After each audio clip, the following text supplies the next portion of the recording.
Hello guys, আসসালামু আলাইকুম। আশা করি সবাই ভালো আছেন। আমি রাতুল হাসান আপনাদের মাঝে আরেকটি নতুন ভিডিও নিয়ে এসেছি। অনেক গুরুত্বপূর্ণ ভিডিও, আশা করি কাজে লাগতে পারে। এই ভিডিওটা হচ্ছে যাদের মোবাইলে ব্যাড নোটিফিকেশন আছে, অনেকেই অফ করতে চায় কিন্তু করতে পারে না। এই ভিডিওটা তাদের জন্য। আশা করি সবাই দেখবেন, ভালো লাগলে লাইক কমেন্ট করবেন, আর যদি কোনো ভুল ত্রুটি হয়ে থাকে ক্ষমার দৃষ্টিতে দেখবেন।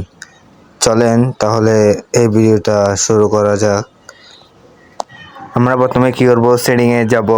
সেটিং অপশন যেটা আছে মোবাইলের, সেটাতে যাব। যাওয়ার পরে এখানে সার্চ সেটিং নামে একটা অপশন আছে উপরে, সেটাতে ক্লিক করব। ক্লিক করার পরে সেখানে লিখবো আমরা প্রাইভেট ডিএনএস। আমরা কি লিখবো? Private DNS. প্রাইভেট ডিএনএস লেখার পরে এরকম একটা অপশন আসবে। আসার পরে আমরা কি করবো, সেটাতে ক্লিক করব।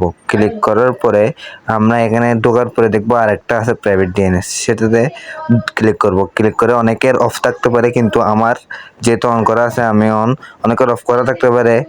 তাই আপনারা প্রাইভেট ডিএনএস একদম নিজেরটাতে ক্লিক করবেন।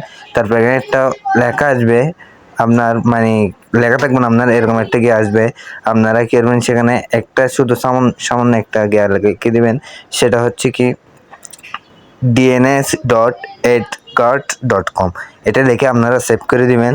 আশা করি আপনাদের আর কোনো সমস্যা হবে না এবং কোনো ব্যাড নোটিফিকেশন আসবে না। আশা করি ভিডিওটা সবাই দেখেছে।